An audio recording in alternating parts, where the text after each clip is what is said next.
Одна з причин, що двигатель з затоком мотоблока. Нагад на поршні.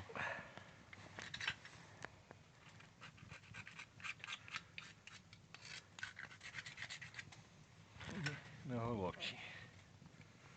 Знизу. Поршень впирається і виходить та тут стук трошки невеличкий є.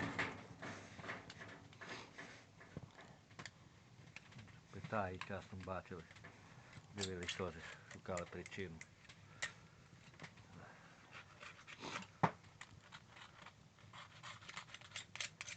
Не спішіть знімати колінвал.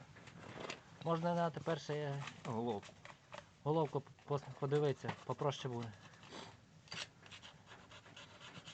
По саму головку зняти і просто подивитися, як поршень ходить. Нема стуку трошки.